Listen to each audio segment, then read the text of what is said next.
Today, I want to compare the first captains of the Starship Enterprise, Pike and Kirk.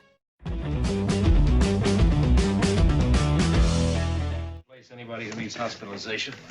And also, the devil you putting in there, ice? Who wants a warm martini? Captain Christopher Pike was the first captain of the Enterprise. Well, technically, second, as it was accepted that Robert April preceded Pike.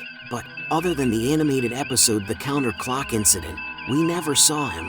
And I'm excluding the current Star Trek series Strange New Worlds. We are strictly talking the original series here. Does the current series even take place during the original timeline? I would say no, simply because of a few discrepancies. The biggest to me is that the crew knows who T'Pring is, including Nurse Chapel. But in the episode Amok Time, nobody knows who she is. How many times did Kirk meet and interact with Captain Pike? You ever met Chris Pike? We met when he was promoted to fleet captain. About your age. Big, handsome man, vital, active. I took over the Enterprise from Spock, served with him for several years. There are three clear possibilities. Pike was promoted to fleet captain and Kirk took over command from him as a result, which is where they met. Traditionally, especially in many of the novels, that's when they met before. Kirk met him on two distinct occasions. Firstly, when Pike became fleet captain, and secondly, when he took over command. It's possible that the order was reversed. Kirk met him on at least two notable occasions, which he mentions. So, what is the difference between Kirk and Pike? Is Kirk just Pike with a different actor because Jeffrey Hunter wasn't available?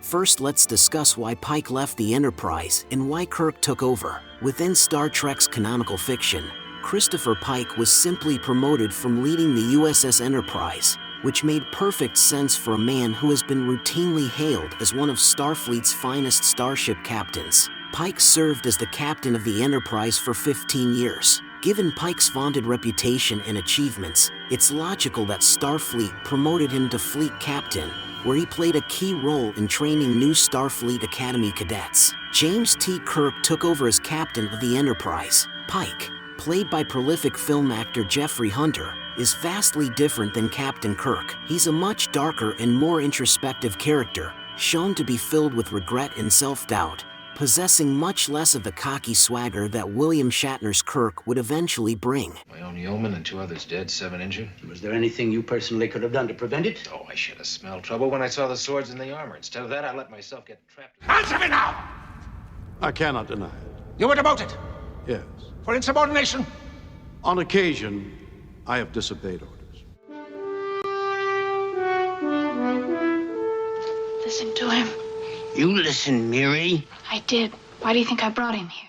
Pike was a much more by-the-book type of captain, as Kirk would defy regulations many times to solve certain mysteries if he felt regulations did not apply to certain situations. For instance, in Miri, when Kirk discovered the vaccine for the disease that killed citizens as soon as they entered adulthood, of course, the citizens lived for hundreds of years before they entered adolescence. Nonetheless, they would not live to maturity. He not only cured the crew of the Enterprise, but also the inhabitants of the planet, which interfered with that planet's natural development. Since the disease was created by the medical professionals of that world, would Pike have cured these aged children? I personally feel that he would have, since their condition happened because of science gone awry, and he would have simply reset the planet back to its natural course, just like Kirk did. This whole society is a machine's concept of perfection.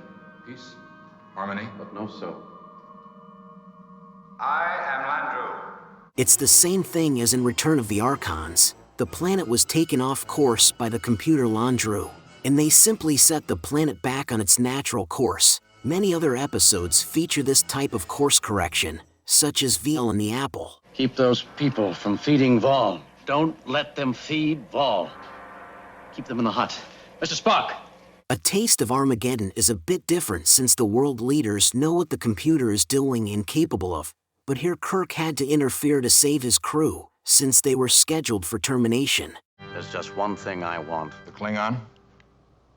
One of us must get him. Revenge, Captain? Why not? Now we come to Friday's Child. Kirk interfered with that planet's politics to save Eileen and her unborn child. It was probably the morally correct thing to do, But was it for Kirk to decide? Here Pike might not have interfered, even though he would probably be guilt-stricken for a long time. Not an easy one here. 100 serpents. Serpents for the Garden of Eden. Now we come to a private little war, one of the most difficult decisions. Kirk feels compelled to help his friend Tyree by advancing his people's knowledge of weaponry. We learn that he feels it's necessary since the Klingons have helped the other village by introducing superior weapons to that side, and Kirk was simply evening the odds, as the two tribes were at war. A difficult decision inspired by the Vietnam War, which was raging at the time. I honestly have no opinion on how Pike would have reacted in this same circumstance. Would he have let Tyree's people become subjugated to the other side in an effort to avoid war? Then we look at Star Trek for the Voyage Home. Kirk violates the Prime Directive twice. First by decloaking the bird of prey in front of the whaling vessel, and second by bringing Jillian back to the future with him, because he had a crush on her. Scotty, beam me up. Surprise.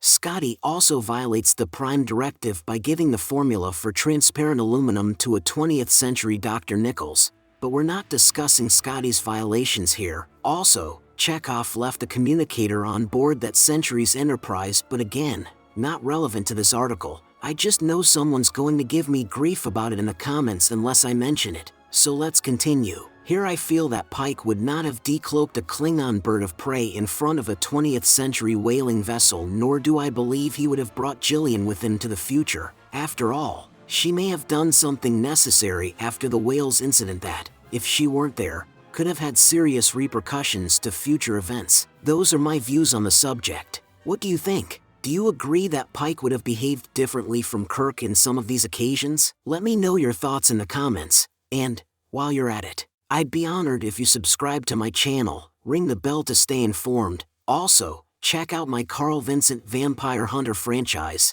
also in the comments section, and, until next time, this is Axel for Kevin Given. Hopefully power will be restored from the fallout from Hurricane Katrina and Kevin will be able to do the next show by himself. But until next time, live long and prosper. May the Force be with you and keep reaching for the stars.